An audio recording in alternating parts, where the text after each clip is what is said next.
देखिए, आज भी हम लोग बात करेंगे कोऑर्डिनेट ज्योमेट्री के क्वेश्चन के बारे में।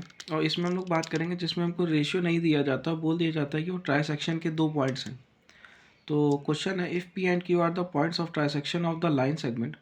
पी और क्यू ऐसे 2 पॉइंट्स हैं जो कि एक लाइन सेगमेंट जिसके पॉइंट्स दिए गए हैं आपको ए एंड बी। ये मैं बना देता हूँ। ए जिसकी कोऑर्डिनेट दिए गए आपको 2, -2 और बी जिसके कोऑर्डिनेट दिए गए आपको -7, 4। इसमें 2 पॉइंट्स हैं P और Q जो कि ट्राई सेक्शन है। ट्राई सेक्शन का मतलब होता है यहाँ पर कि ये जो पार्ट है, ये जो पार्ट है और ये जो पार्ट है, तीनों क्या है, इक्वल है। मतलब एक लाइन को 3 इक्वल पार्ट्स में डिस्ट्रीब्यूट कर दिया गया है with the help of points P and Q। तो अब यहाँ पर हमको इस P और Q पॉइंट का कोऑर्डिनेट्स निकालना है। अब देखिए, P और Q पॉइंट का अगर हमको कोऑर्डिनेट निकालना है तो हमको सबसे पहले ये पता होना चाहिए कि ये रेशियो किस में डिवाइड हुआ है। ये जो लाइन सेगमेंट है किस रेशियो में डिवाइड हुई है। अब देखिए, ये मैंने बताया कि ये तीनों इक्वल हैं। मतलब ए पी इक्वल है, पी क्यू इक्वल है और पी बी क्यू बी जो है वो तीनों इक्वल हैं, विच मीन्स ये तीनों 1:1 में डिवाइड हुए होंगे। लेकिन अब हमको निकालना क्या है, पी और क्यू पॉइंट। तो पी और क्यू पॉइंट हम लोग एक साथ नहीं निकाल सकते हैं। उसके लिए हमको क्या करना पड़ेगा, एक बार पी पॉइंट निकालना पड़ेगा और दूसरी बार क्यू पॉइंट, अलग अलग। तो सबसे पहले क्या करेंगे, फॉर पॉइंट P, ये इसके लिए मैं डायग्राम बना रहा हूँ, समझिएगा। A B और P पॉइंट बोला गया है A के पास है। A के कोऑर्डिनेट है 2, -2 और B के कोऑर्डिनेट है -7, 4। अब देखिए जो अभी बोला गया था कि जो ऊपर डायग्राम बना है इसमें बोला एक पार्ट ये, एक पार्ट ये और एक पार्ट ये। अब यहाँ से ये P के बाद वाले 2 पार्ट्स हैं, तो यहाँ पर ये पी बी का रेशियो हो जाएगा 2। P से B तक 2 पार्ट्स थे तो ये हो गया 2 P से B तक, और A से P तक 1 पार्ट था तो ये 1। तो यहाँ पर ये M1:M2 आपको मिल गया। किसके लिए, 1:2 किसके लिए, AB के लिए, फॉर कोऑर्डिनेट P। तो अब यहाँ पर हमको M1 M2 मिल गया है। A का कोऑर्डिनेट पता है और B का कोऑर्डिनेट भी पता है। अब इसमें हम क्या करेंगे, try section by section formula लगा देंगे। बाय यूजिंग फॉर्मूला इसमें क्या लगेगा, यहाँ पे हम लोग P को मान लेंगे x, y और फॉर्मूला यहाँ पर लग जाएगा M1 x2 plus M2 x1 upon M1 plus M2 M1 y2 plus M2 y1 upon M1 plus M2। ये हमारा बाइसेक्शन फॉर्मूला जो कि आपको पता ही होगा। अब तो आप रिवीजन कर रहे हैं, फॉर्मूले आपको सारे पता ही होंगे। तो यहाँ पर x1 y1 x2 y2 ये हो गई आपकी x1 y1 की वैल्यूज़, और M1 M2 की वैल्यू आपको पता है 1 और 2। तो सीधे प्लेस करते हैं यहाँ पर।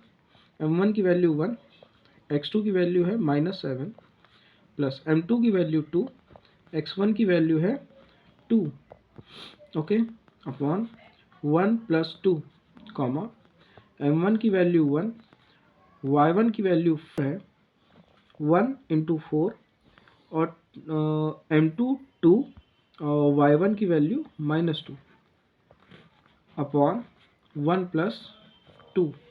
अब इसको सॉल्व कर लेंगे। 1 × -7 plus 4 upon 3, 4 -2 × 2 that is -4 upon 3। देखिए ये हो गया -3/3 और ये हो गया 0/3। तो यहाँ से हमको इसकी वैल्यू मिल जाएगी -1, 0, क्योंकि डिनोमिनेटर में जब 0 होता है तो फिर होल वैल्यू 0 हो जाती है। तो हमको P पॉइंट मिल गया है -1, 0। तो हमको P पॉइंट के कोऑर्डिनेट मिल गए यहाँ पर। अब यहाँ पर Q पॉइंट आपको देखना है। देखिए अब वर्क करेंगे हम लोग फॉर पॉइंट Q। तो देखिए जैसे पॉइंट P के लिए हमने माना था B और A, ठीक है। तो A पॉइंट हमको हमारा था 2, -2 और B पॉइंट था -7, 4। ये Q पॉइंट था B के पास, विच मीन्स जब यहाँ पे हम लोग अब वापस आएंगे तो ये वाले डायग्राम में A से P एक पार्ट, P से Q एक पार्ट, तो मतलब A से Q टोटल होगा 2 पार्ट्स, तो यहाँ पर ये हो जाएगा 2, Q से B हो जाएगा 1 पार्ट, विच मीन्स ये हो गया 1। तो हमको अब यहाँ पर फॉर Q पॉइंट रेशियो मिल गया M1 रेशियो M2 2 रेशियो 1। और x1 y1 की वैल्यू की मैं अलग से लिख लेता हूँ। x1 की वैल्यू यहाँ पर होगी 2, x2 की वैल्यू होगी -7, y1 की वैल्यू होगी -2 और y2 की वैल्यू होगी 4। Okay,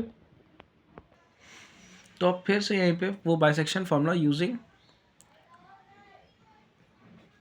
formula